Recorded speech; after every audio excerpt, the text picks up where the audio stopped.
আল্লাহ গফুরুর রহিম, এ কথা সত্য, কিন্তু তার আগে তিনটে শর্ত। কটা? যদি বলে তিনটে শর্ত। আপনাকে আয়াত দেখাচ্ছি, দেখে নেন। ইয়া আইয়ুহাল্লাযীনা আমানুত্তাকুল্লাহ وقولوا قولا سديدا يصلح لكم أعمالكم ويغفر لكم ذنوبكم والله غفور رحيم। রব্বুল জালাল শোনাচ্ছেন, অবিশ্ববাসী শুনে রাখো, আমি ইমানদারদের ডেকে বলেছি আল্লাহকে ভয় করো। কাকে ভয়? জোরে বলেন, কাকে ভয়? আল্লাহকে ভয়। আল্লাহর ভয় যখন দিলে থাকবে, পনের টাকার দিকে যাবে না। আল্লাহর ভয় যখন দিলে থাকবে, নামাজ কাজা করতে পারবে না। আল্লাহর ভয় যখন দিলে থাকবে, রমজানের রোজা কাজা করতে পারবে না। আল্লাহর ভয় যখন দিলে থাকবে, হারাম মালের দিকে নজর যাবে না। আল্লাহর ভয় যখন দিলে থাকবে, বোনের সম্পত্তি মেরে নেবে না। আল্লাহর ভয় যখন দিলে থাকবে, ছোট ভাইকে ঠকাতে পারবে না। আল্লাহর ভয় যখন দিলে থাকবে, আল্লাহর নাফরমানি করা তার দ্বারাই সম্ভব হবে না। তার মনে হবে রব্বানা, বোনকে বুঝতে দিলাম না, ভাইকে বুঝতে দিলাম না, প্রতিবেশীকে বুঝতে দিলাম না, দুনিয়ার মানুষ কেউ আমাকে খবরটা জানতে পারলো না। কিন্তু আনতা আলিমুল গায়ব, আপনি গায়েবের খবর জানেন। আনতা আলিমুম বিজাতিস সুদূর, আপনি তো হৃদয়ের খবরটা ভালো জানেন। দুনিয়ার সবার চোখে ফাঁকি দিয়েছি, তোমাকে ফাঁকি দিতে পারলাম না, কারণ যেখানে কাজটা করেছি ওইখানে বোন ছিল না, যেখানে কাজটা করেছি ওখানে ভাই ছিল না, যেখানে অন্যায়টা করেছি প্রতিবেশী ছিল না। কিন্তু তুমি তো বলেছো ওয়ানাহানু আকরাবু ইলাইহি মিন হাবলিল বারিদ, ঘাড়ের এই মোটা শিরাটা, ঘাড়ের মোটা রগটা যেখানে, আমি তার থেকে বেশি কাছে ছিলাম। সবার চোখে ফাঁকি দিলেও আমার চোখে ফাঁকি দিতে পারলি না। এ ভয় যদি দিলে থাকে, মুসলমান কোনোদিন মিথ্যা কথা বলবে?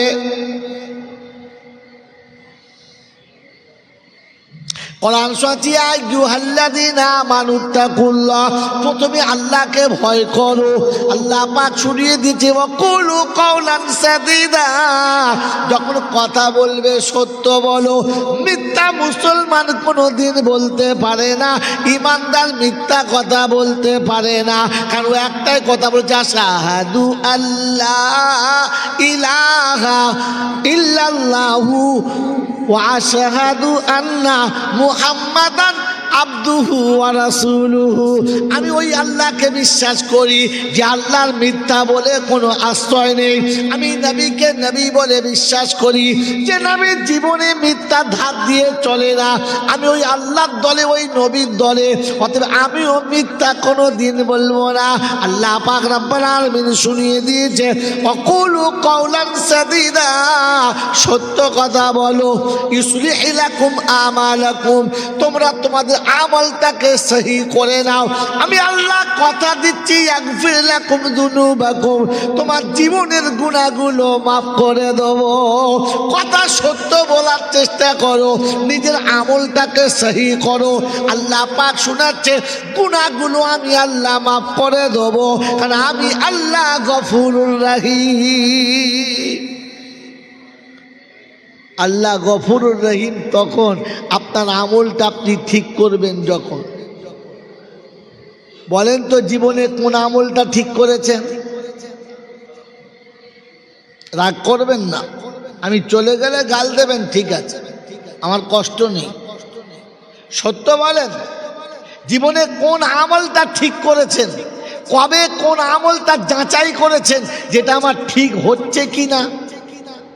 কার কাছে শিখেছেন, কার কাছে জিজ্ঞাসা করেছেন, কার কাছ থেকে আপনি ঠিক করেছেন? বলেন, মনে মনে বলেন, নিজেকে জিজ্ঞাসা করেন।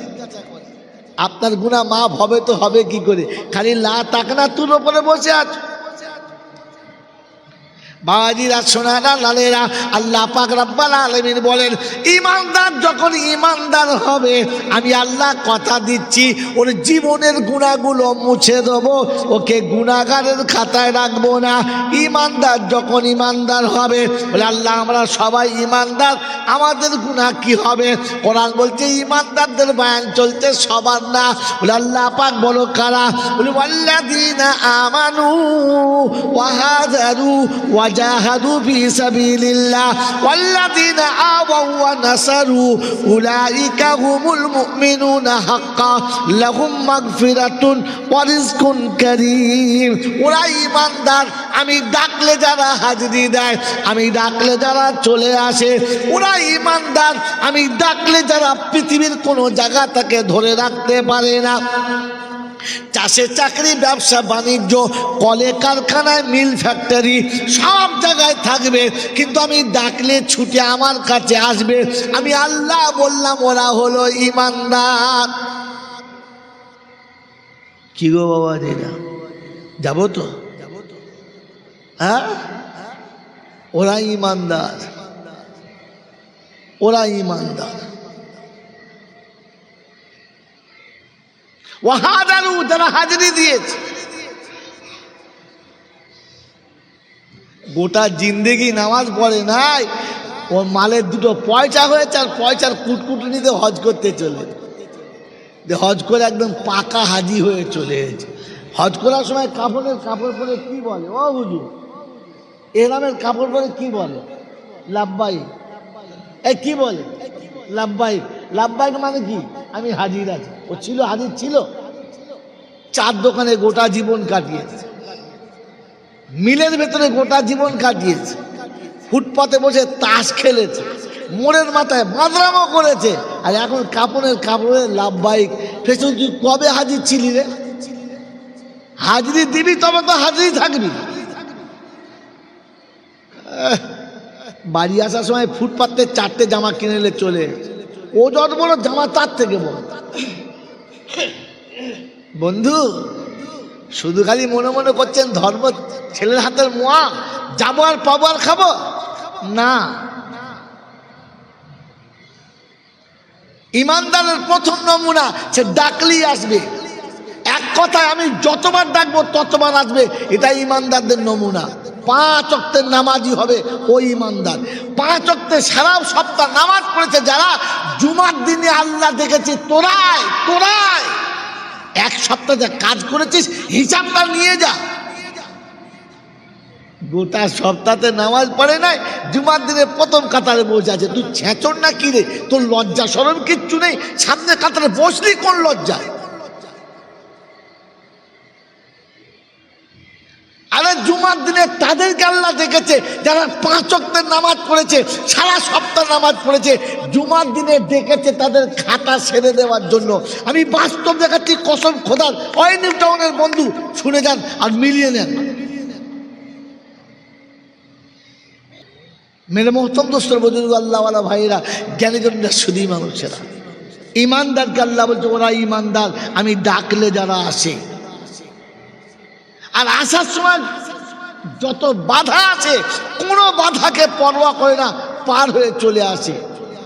ওয়াল্লাযীনা আওয়াউ ওয়া নাসারু উলাইকা হুমুল মুমিনুনা হাক্কা।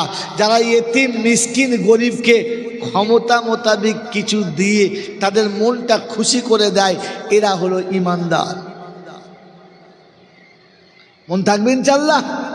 আল্লাহ বলছেন লাহুম মাগফিরাতুন, আমি তাদেরকে ক্ষমা করে দেবো, মাফ করে দেবো, তাদের গুনাহ মুছে দেবো। ওয়া রিজকুন কারীম, আর আমি তাদের ইজ্জতের খোরাক দেবো, সম্মানের খাবার খাওয়াবো। ওই মুসলমানের ছেলে, শুনে রাখো, ইমানদারের মরার আগে জীবনের গুনাহ আল্লাহ মাফ করে দেবেন। আর আল্লাহ পাক মাফ করিয়ে দিয়ে তার ইমানের বদলা হিসাবে তাকে জান্নাতের সার্টিফিকেট ধরাবে। এই জন্য গুনাহ যদি মাফ করাতে চাও, ও মৌলবি দেখে, পীর দেখে, ওলি দেখে, ফকির দেখে তওবা করানো কারবার ভুলে যাও, আর ওযু করে 5 ওয়াক্ত নামাজে হাজিরি দাও। আল্লাহ গুনাহ ক্ষমা করনেওয়ালা, আল্লাহ সব মাফ করে দেবে।